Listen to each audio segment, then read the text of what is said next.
Hello beautiful people, today we're going to be talking about 1.8 in Introduction to Equations. Our SWABAT is solve equations using tables and mental math. So your vocabulary, and if you didn't do this before watching this video, do me a favor and press pause as you write these down, just so you have enough time to write. Equation is a mathematical sentence that uses an equal sign. Makes sense, equation, equal sign. An open sentence is an equation that contains one or more variables and may be true or false depending on the values of the variable. So open sentence, look for a variable. If you see an equation with a variable, then you'll just automatically know it's an open sentence. And then solution of an equation, it says the val, that's not quite right, the value of the variable that makes the equation true. So if you want to cross that off and just write value, that works a little bit better for you. The value of the variable that makes the equation true. Alright, let's get to some math. Tell whether each equation is true, false, or open. So let's simplify what we can simplify, and then we'll see if it's true, false, or an open sentence. And remember, open sentences are sentences that have a variable inside of them. So I'm looking at this, and I can combine negative 42 at the opposite plus negative 10, and that gives me negative 52. Which is equal to negative 52. So I'm going to say true for that one. For part B, simplify. Let's use the order of operations. So I'm going to multiply first. 3 times negative 6 is negative 18. Plus 5 is equal to 26 minus 3 is 23. I can do a little bit more simplifying here. Negative 18 plus 5, the signs are different, so I'm going to subtract and get negative 13 equals negative 23. That is not true, it's false. And for this one, as soon as I see that it has a variable, I'm automatically going to say it's open. Because it can be more than one thing. Variables vary. Next example, tell whether the given number is a solution of each equation. So for part A, we have negative 4x plus 7 equals 15. And the given solution for this one is negative 2. So they're saying x equals negative 2. To determine if it's a solution or not, we're going to plug in this negative 2 for the values of x. So I'm going to rewrite the original equation, except instead of x, I'm going to write negative 2 plus 7 equals 15. Next thing I'm going to have us do is simplify using our order of operations. So negative 4 times negative 2 gives us positive 8. Plus 7, does that equal 15? It does, so we're going to say yes. If you'd like to take a moment and pause right now and then try to do B by yourself, if you'd like a little bit more help, stick with me here. I'm going to simplify first, so minus and minus, adding the opposite, this becomes a plus sign. So I have 7c plus 5 equals 26, and now I'll plug in 3. So they're saying that c is equal to 3. I'm going to plug that in to see if it's true or not. So 7 times 3 plus 5, does that equal 26? Well, because the first answer was yes, some of us sometimes think that the second one has got to be no. But when we multiply, we get 21 plus 5. Does that equal 26? Yeah, it does. So the solution for this one is c equals 3. That's how we'll plug in and check to make sure. Do me a favor, just pause if you need to, if we're going too fast, and then kind of just rewind anytime you need to rewind. Write an equation for the sentence. So a couple, 2-3 sections ago, we wrote expressions for phrases. Difference between a phrase and a sentence is a full-on, it's a sentence. In it, you'll see the period and everything else because it's a whole structure and everything else. So then we'll have the equation for the equal sign. Expressions, there's no equal sign for those ones. Same thing with phrases, how there's no period at the end. So the difference of a number and 7 is 8. So keywords here, whenever you do have an equation, is means equals.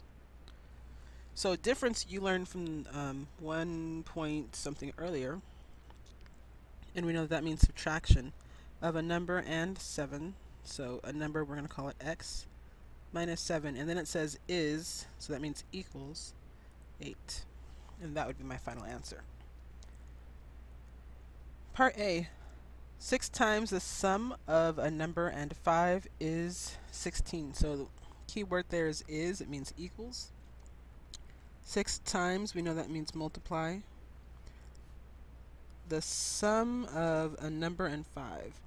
So I need this whole sum, a number, let's call it x, plus 5, because sum means addition, is 16. The only thing new is we've just added this part. Everything else you've done before. Okay, let's try something else. Here's the reason why I like part C and part D. Number 1, I know you hate it, but still we're doing it anyways. Why? Because it's kind of going to give us some strength with our word problem issues. Some of us have a lot of. So this is kind of like one of those beginning steps of word problems. So if you have me here, then you'll be fine as we add on to it more and more throughout the school year. So part C, a computer programmer works 40 hours per week.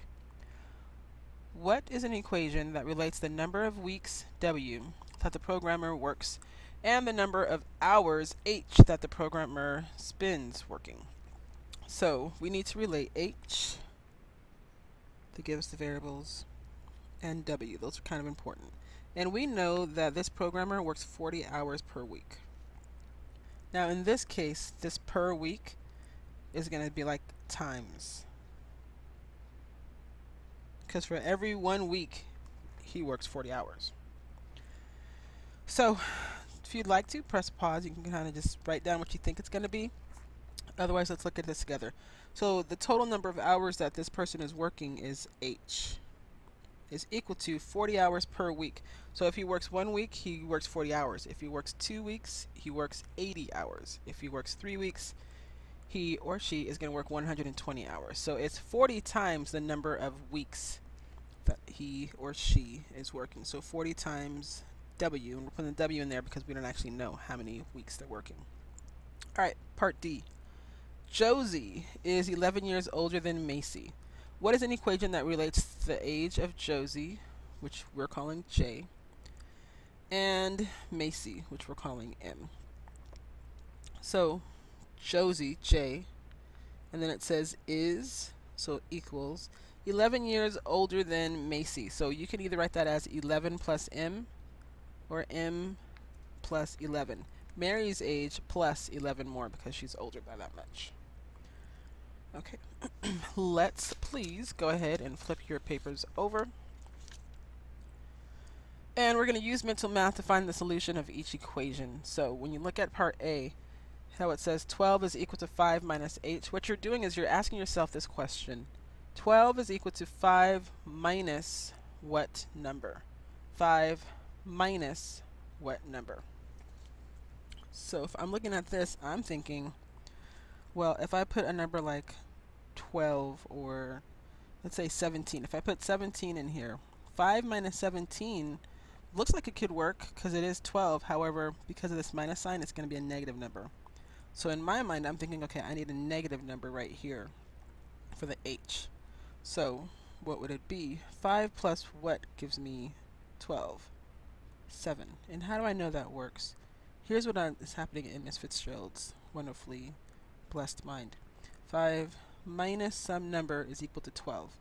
I know that because I'm going to end up with a positive number, and this is already positive, I need these two signs to cancel out. So I need this to be something minus and minus.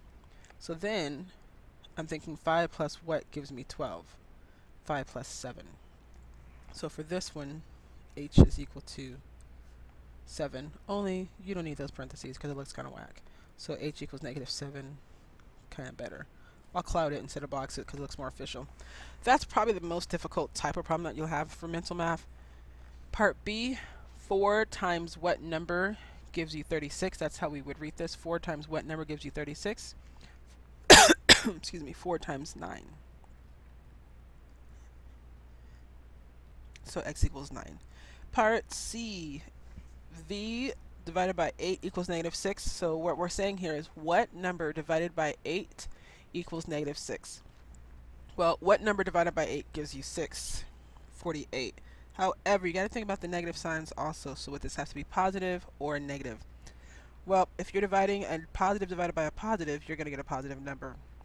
But if you divide a negative by a positive, you will get that negative. So we're going to say v is equal to negative 48. Okay, here's a concept that's definitely new to me.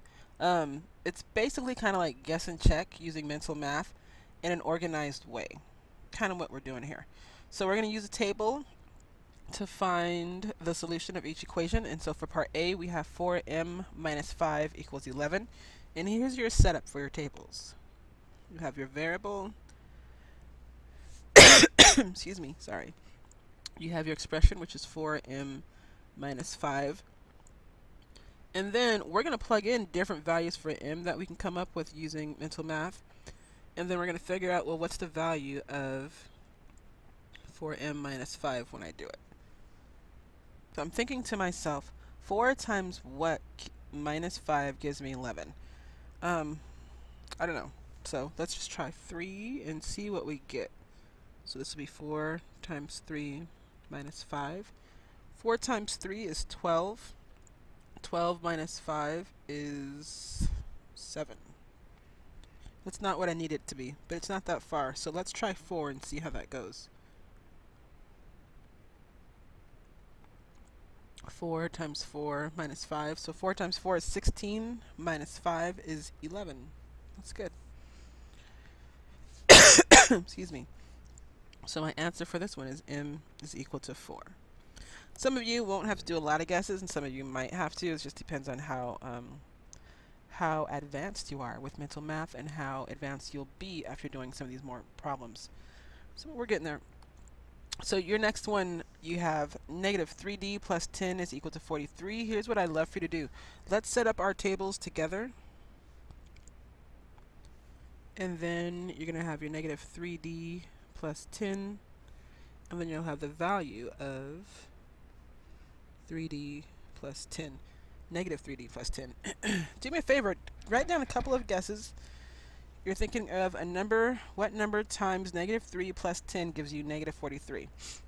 Because this is negative already, and I know I'm going to need to add, and it needs to get bigger, I'm thinking putting a positive number here not going to help me out, because I'll have a negative value here, like negative. So let me just show you what I'm talking about. Let's say I put negative 1 here. I would have negative 3 times negative 1 plus 10. Excuse me. That's going to give me positive 3 plus 10, which is 13. If I had put a positive number here, like 1, I'd have 3 times 1 plus 10, negative 3. Now, because this is a negative times a positive, I'd have negative 3 plus 10, which is 7. That means the numbers are going to get smaller if I put a positive number. So I'm thinking of what number times this plus that will give me that. So 10 is not that far from 43. So if I were to subtract that, I'm thinking I need like a big number there. Let's try negative 10. So I'll have negative 3 times negative 10 plus 10. And then I'll have negative 3 times negative 10 is positive 30. Plus 10, which is 40. Not quite it, but super duper close. So I'm only off by 3. So I'm going to try negative 11. Negative 3 times negative 11 plus 10 is a winner, because negative 3 times negative 11 is negative 33. Positive 33 plus 10, which is 43. We have a winner. So D is equal to minus 43. Press pause if you would please and set up your table for your next example. Okay, so I threw some fraction action at you. Why? To freak you out? No, because I wanted to show you it's not as bad as it looks. I'm looking at this fraction, and I like that it says the 1/4. You can't see it, but I like that it says 1/4 in front of there. Why? Because 4 is in the denominator. That means when I'm picking my values of p, I'm going to use multiples of 4, like 4, 8, 12, so on and so on. Let's check out 4 and see what that looks like. Okay, so go ahead, press pause if you need some time to write. But when I plugged in 4, I have 1 over 4 times 4 plus 6. 1/4, 4 goes in 4, 1 time, plus 6 is 7. Not where I need to be, but I'm close, so my next one is going to be 8. Plug that one in as well.